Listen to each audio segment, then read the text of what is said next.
Okay, after my last video about the Benin Mafia, I got a lot of people talking. Last time I checked, close to 60 comments on that. And if people have asked questions, number one, someone asked me, why are you bringing tribalism into football? I'm not. I'm just telling stories. Someone asked me, what's the point of these stories you're telling? I'm just giving history lessons. It's good to know where your football started and how we got to this point. Someone also asked me, but Keshi is from Delta State, Henry Wosu is from Imo State or so. These are not Benin people. I said, I'm trying to explain that by the Benin Mafia, is because they played their football in Benin at the time. Henry Wosu was not from Benin, neither was Keshi from Benin, or the likes of Undubisi Okosieme, but they were the Benin Mafia because they played in that city.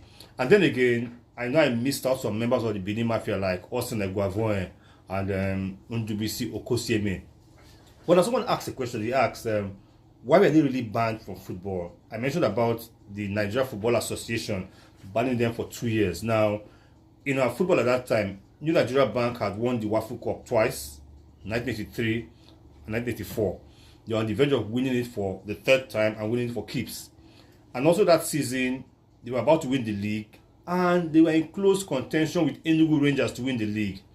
Now, the conspiracy theory said that someone at the NFA wanted Rangers to win the league and not New Nigeria Bank. Now, remember that I told you that when the Super Eagles team is called to camp, you have about 10 NNB players there.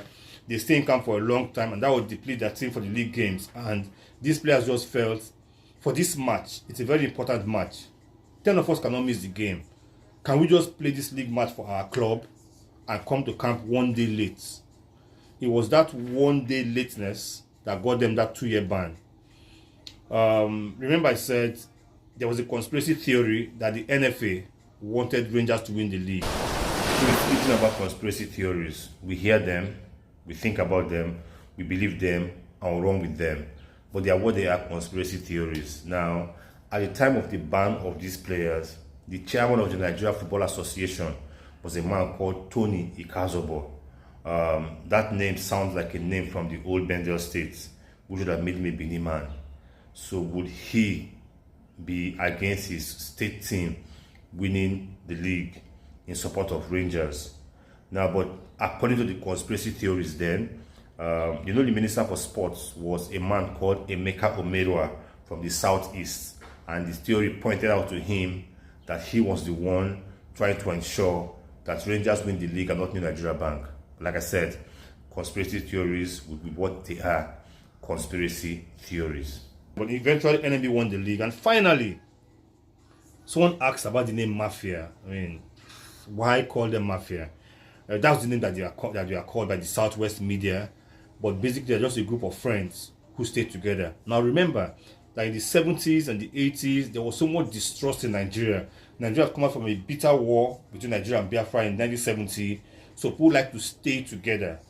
Now, I will shock you that in 1988-89 season, when Dotu Alatishe signed for Enugu Rangers, he was the first Yoruba man to play for Rangers. 1988. That was 18 years after the war. No Yoruba man could venture to go to Enugu to play. And it happened like that. When Rangers line up, it's a team filled with Igbo players. When Sharks line up, it's a team filled with players from the old River State. So people like to stay in their regions to play. So when they come to the national team, they want to cluster together, and there was so much distrust. Remember Ben Okorogu, who died in camp in 1983? It was said he was poisoned. So people had this fear of each other, so they wanted to stay together. Keshi led a group of people that came from the same region, Benin. And that's why they are called the Benin Mafia. So it's not like they are shooting guns or fighting. They're just a group of friends who like to stay together. Next, I'm going to talk about the Aba Mafia and the Kaduna Mafia. Yes, I will. But I should just clear this up on the Mafia and the Super Eagles.